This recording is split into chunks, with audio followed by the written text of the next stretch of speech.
go back to Miles. Fighters entering the ring now in the 58 kilo division. Fighting out in the red corner, weighing in at 57.9 kilos, and with a record of 4 fights for 2 wins. From south of the border, Muay Thai, trained by Jared Flick. Ladies and gentlemen, Bronte Simpson. Hey!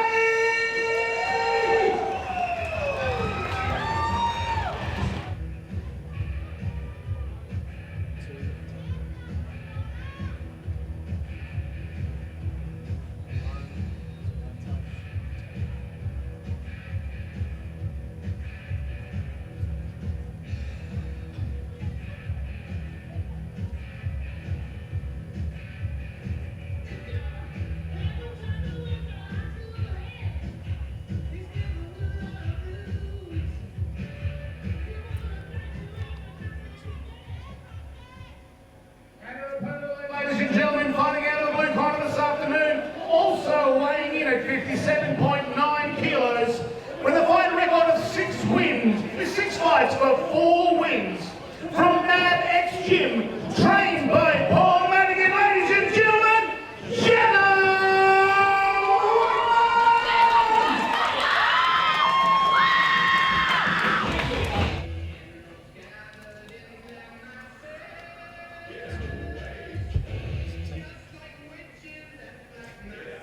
What's your name again? I don't mean to be rude. Yeah, that's right. Yeah. What's your name again? Ben. Ben, I'm terrible with names. I take no offense, I'm so bad. A referee to help you. Yeah, I've had you as my referee for a bunch.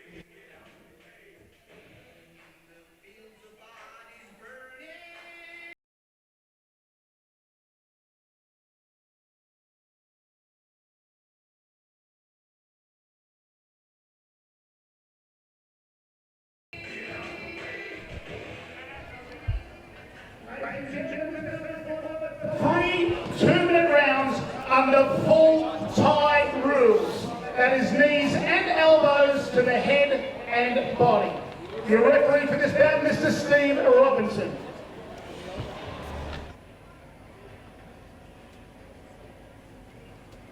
So the fight's moving along now. So we have padded elbow fight for the first time this evening, which just adds an extra dimension where the fighters have to really be on guard here.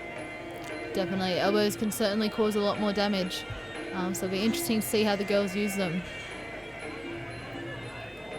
The elbow pads, whilst they stop cuts, they can still not stop the power that can come from an elbow. So fighters definitely have to be on guard.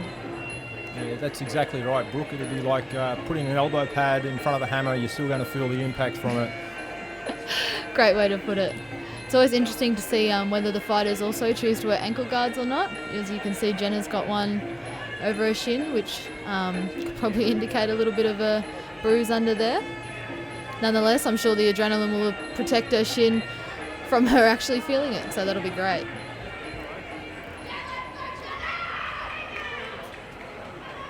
The fighters definitely take a lot of punishment to the body, and the shins are one part that really get hammered in lead-ups to fights, so you can certainly understand that. Under full Thai rules. Our trainers saying their last few words before their prize students go into battle.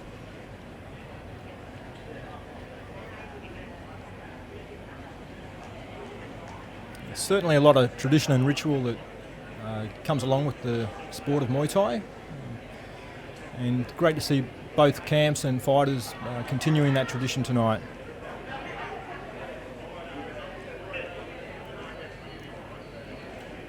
Seconds down. Round 1.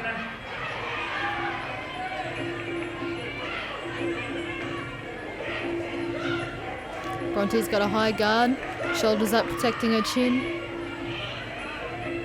It's always a really feeling out process, the first round when the fight starts. Both fighters are trying to stamp their authority.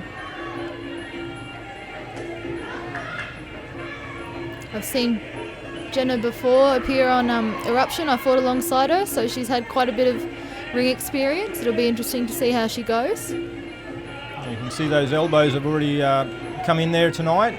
So there's another one. So both girls strong in the grapple.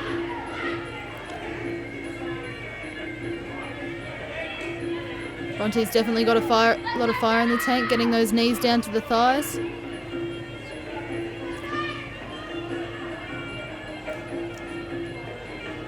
Jenna trying to stay long. Some great hand-leg combinations coming in there from the red corner as well. She's really putting the pressure on with those straight punches and then the chopping low kicks. Good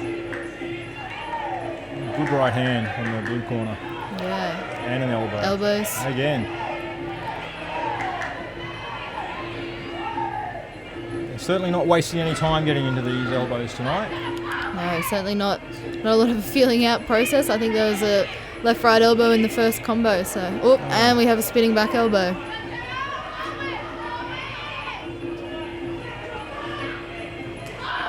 Oh, that was a nice head kick.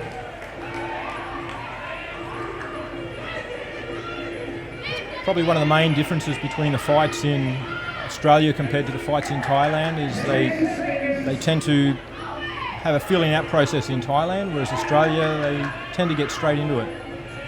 And you see that payoff when we're in competitions such as the IFMA Games and things like that. A lot of the European countries, Australia, we often don't sacrifice those first couple of rounds, and that can pay off in a 3-round fight such as what we're seeing right now.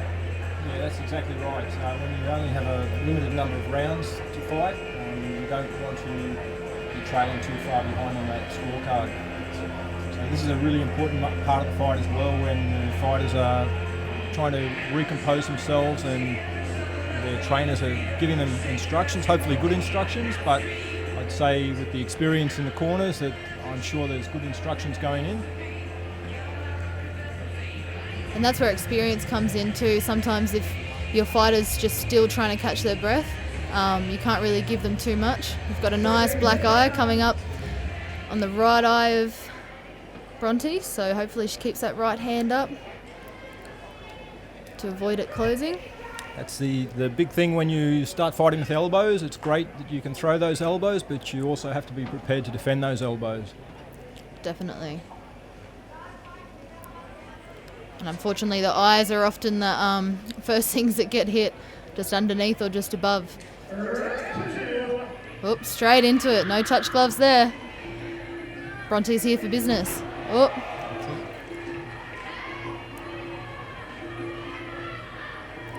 Definitely got a lot of fuel in the tank.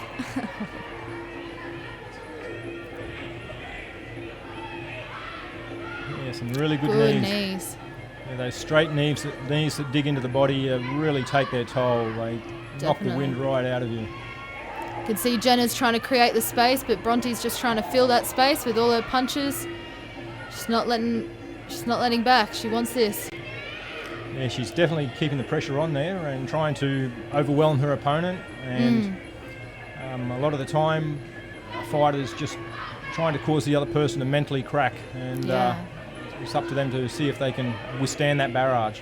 I think Jenna's doing a good job at staying composed and making sure she's still trying to get those meaningful shots in. It's a break of the grapple.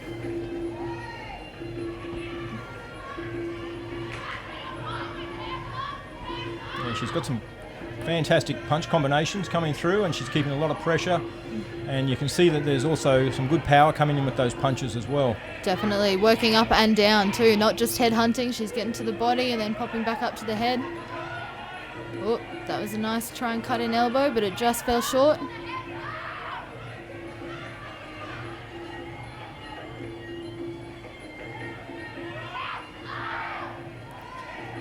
I think she's gotten used to coming in on those kicks of Jenna's and just delivering a couple of hands for her. I'm really liking the way that she keeps chopping back to the legs. Leg kicks are one of the worst techniques to get caught with, and they really do slow your opponent down. Definitely. That was a good round, solid round from both girls. Yeah, certainly was, Brooke. Yeah, both fighters really put in a great effort that round. And one fighter was really pressing forward and trying to keep that pressure onto the opposition, and she held her own very well in that round, I thought. So this is the championship round, the third round. Actually, very, very tired, the fighters coming into this last round, so it's very difficult to react quickly when you're so tired, and you can see shots coming, but maybe you just don't react quite in time. And it comes down to heart and training, basically, at this stage. Yeah, they often fall back to their defaults, so... That's exactly right. Default mode gets activated, so we'll see what happens here. Hopefully Bronte can keep up the pace. Oh, that's good sportsmanship towards the end. A lot of respect from both girls. A little bit slower on the takeoff today. Jenna's coming back a little bit more with a bit more pep in her step. Oh, that's some good elbows. And Bronte's found her groove again. She's really going after this win, keeping that pressure going, and just trying to build up that lead on the scorecards. And the blue corner's having a really tough night trying to keep her away and to keep her range, but she's still in the fight, and anything can happen. Yeah, she's definitely rolling off those punches with a few good elbows I've seen. That was another nice elbow.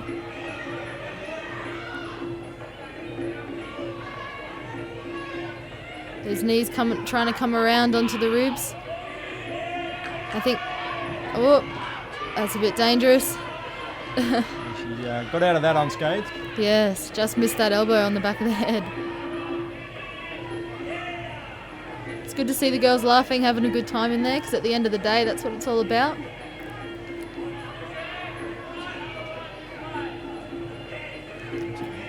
Really great combinations, really enjoying the hand-leg combinations there. Definitely, both girls throwing all into every shot. That was a good elbow. Oh, that was clean, right on the jaw, that one. Just catching her opponent off balance there. Yep. Still going for those high kicks. Some good angles from Bronte. She's coming around the body, not going straight back and straight forward. I think I'd like to see blue corner really use the push kick a lot more to stop her opponent from keep walking forward. Yeah. There's a bit of a back fist there. Yeah, it's a great fight, really good fight there. Definitely, considering the experience of both girls too, as we were saying before, the experience caliber of the fighters nowadays in their beginning fights is just next level. Yeah, that's exactly right. And at this stage, wins and losses are great when you go home, but at the end of the day, you're looking to gain your experience so that when you do start to step in against the higher caliber and more experienced opponents, you've got that experience under the belt. And that's what these fights early in your career are really good for gaining experience. So definitely. You see fighters like John Wayne Parr, who is one of the legends of the sport, and early in his career he had a losing record early in his career, but he just kept persevering, and that experience has come all the way through with him, and now he's a great fighter who has really proven himself on the world stage, and fighters wouldn't be what they are without their experience coming up through the ranks. So really important time in these fighters' lives. Definitely. Find their groove, find what works, find what doesn't. I once had a Thai tell me that the first 20 don't count, so these guys are still pushing through. It's great to see. About elbows, knees, kicks, punches, the whole gamut. Ladies and gentlemen, a very close fight. In fact, a split points decision to the red corner, Bronte Simpson. Great fight. Good sportsmanship.